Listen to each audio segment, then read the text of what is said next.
Welcome back to Silk Warrant. Today in this story is about the moment my own mother decided I didn't belong at my sister's wedding. The invitation was already in the trash when I walked past it. My mother didn't throw it away. She placed it there carefully, face down, like she didn't want to see my name on it either. My parents did this. My own parents. The house smelled the way it always did before something important: my mother's rose water, the iron heating up on the dining table, fabric everywhere. I remember thinking, they had no idea what I kept in that drawer. The drawer. I hadn't opened it in 2 years. I should have burned what was inside. Let me take you back 3 weeks. My sister Lindsay's wedding was the event my mother had been planning since Lindsay was 12. Not figuratively. She had an actual binder, color-coded tabs, a section labeled Florist Contingencies. She'd shown it to me once, laughing like it was a joke. It wasn't a joke. Lindsay was marrying a man named Derek, and Derek came from what my mother called a real family. She said that phrase the way some people say grace, reverently, like it explained everything. I was the older daughter. I worked in finance. I lived 40 minutes away in an apartment I paid for myself, and over the past 6 years, my family had quietly decided that one mistake defined me entirely. I'd had a business fail. That was it. That was the whole crime. 3 years ago, I launched a small catering company with a partner. We ran it for 14 months. Then the pandemic hit. We shut it down with zero debt and a clean record. I'd made sure of that. I paid back every vendor. I filed everything correctly. I walked away with nothing, but I walked away clean. My mother never forgave me for the nothing. The call came on a Tuesday evening. My mother, not Lindsay. We need to talk about the wedding. I was standing in my kitchen, still wearing my work blazer. I hadn't even put my bag down. Of course, I said. What do you need? There was a pause. The kind of pause that tells you someone rehearsed this conversation beforehand. We think it would be better, she said carefully, if you didn't come. The iron, that's what I thought about. The smell of it heating on the dining table. The way it always meant something formal was being pressed into shape. Better for whom? I asked. For Lindsay. Derek's family is very traditional. They ask a lot of questions. We don't want anyone bringing up the business. There it was. She kept talking about optics, about Derek's uncle in investment banking, about how this was Lindsay's day and not about me. I said, okay, just that, okay. She sounded surprised. I think she expected a fight. Instead, I told her I understood, said I hoped the wedding was beautiful, and hung up. Then I opened the drawer. The drawer was in my home office desk. It had a small lock, not because I was dramatic, but because my previous apartment had been broken into once, and old habits stayed. Inside was a folder.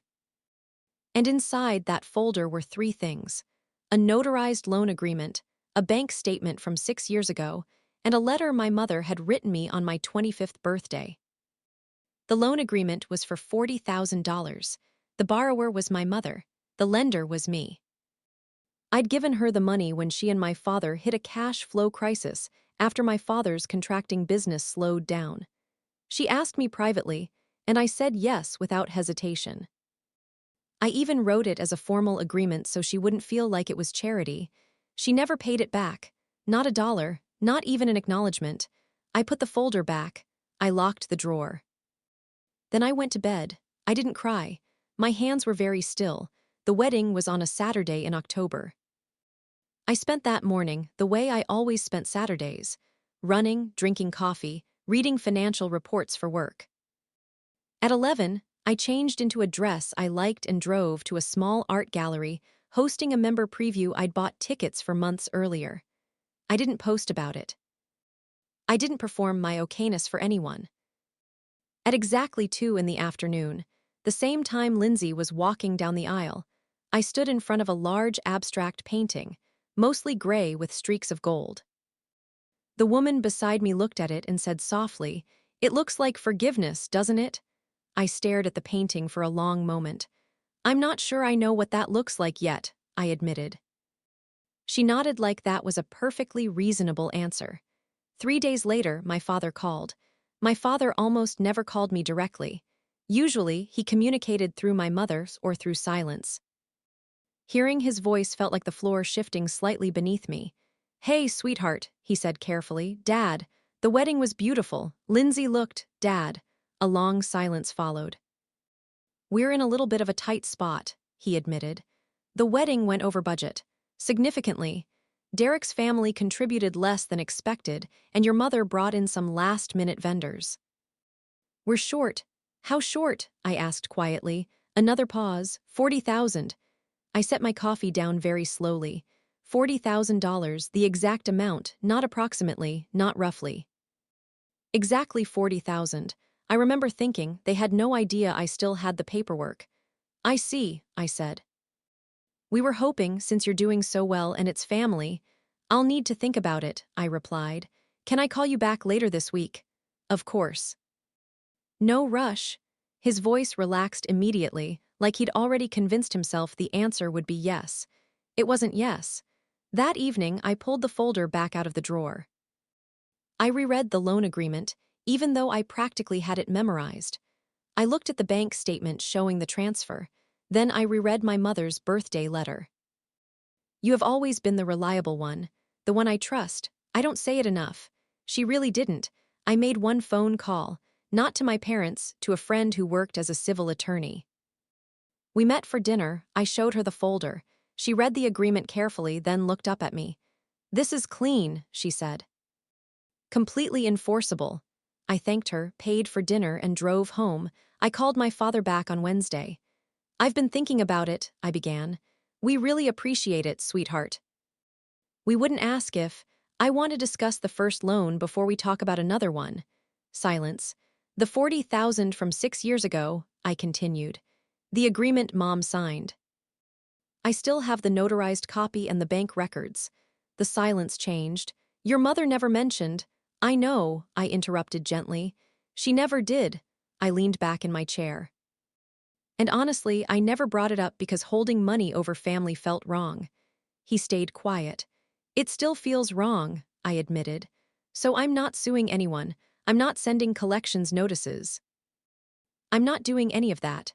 I heard him exhale. "But I'm also not lending another 40,000 while the first loan is still unpaid." Another silence. Then finally, "That's fair." His voice sounded smaller than I'd ever heard it before. "I'll email you a copy of the original agreement tonight," I said.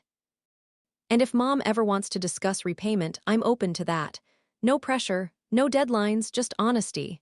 My mother called the next morning. She was furious. She accused me of being vindictive, of punishing Lindsay, of caring more about money than family. I let her finish. Then I said quietly, "You were right about one thing. I am the reliable one. You were just wrong about what that reliability was for." She hung up. I poured myself another coffee and stared out the kitchen window. The same pigeons stood on the ledge outside, pacing in tiny circles like they were searching for something they couldn't find. 2 weeks later, Lindsay finally called me herself. By then, she'd heard my mother's version of the story. Now she wanted mine, so I told her. Quietly, calmly, no exaggeration, no anger. I read her the date on the agreement. I read her the amount. When I finished, there was a long silence. "She asked you for it," Lindsay whispered. "She did. And you just gave it to her. She needed it." Another silence. "I didn't know," Lindsay admitted, her voice cracking slightly. "I know." That was the moment I hadn't prepared for. Lindsay wasn't the villain here. She'd simply spent years standing behind a curtain our mother had arranged carefully for everyone. And once the curtain moved, she couldn't unsee what was behind it. "I'm sorry you weren't at the wedding," she said softly. "Me too." 3 weeks later, my mother came to my apartment. She carried a thin folder labeled repayment plan in her neat handwriting. She sat across from me at the kitchen table and placed the folder between us carefully. Her hands rested flat on top of it, the same way she pressed fabric before ironing. "I have a proposal," she said quietly. I opened the folder. Inside was a handwritten payment schedule, monthly amounts, realistic ones. It would take 4 years to repay everything. She'd done the math herself. I read through it once, then nodded. "This works." She looked at me with an expression I couldn't fully name, not quite shame, not quite relief, something in between. I should have done this years ago, she admitted softly. Yes, I said. She nodded slowly. Then she slid the folder across the table toward me. I placed it back inside the drawer when she left. But this time, I didn't lock it. That evening, I drove past the old commercial kitchen my business partner and I used to rent. It was a yoga studio now. Bright lavender sign, warm lights. Cheerful windows. The smell of autumn drifted through the open car window, dry leaves, distant fireplaces, cold evening air. The exact same smell from the day we handed back the keys years earlier. And I remembered thinking that day, at least I ended it cleanly. I was right about that. It just took me years to understand that clean endings are still endings, and endings are not failures. The people who love you are supposed to know the difference. Mine didn't, not for a very long time. I'm not the cautionary tale my family needed me to be. I'm not the bank they forgot they borrowed from, and I'm not the empty seat they thought they could leave at a wedding without consequences. I'm the one who kept the paperwork, not out of malice. Out of precision, because love without honesty is just another story people tell themselves to avoid accountability. The drawer is still there. The folder is still inside it. And even though I rarely think about it anymore, I still know exactly where it is. And maybe that's the real difference between guilt and peace. If you had to live, right now, with every decision you've made justifiable, which one would still be sitting in the drawer?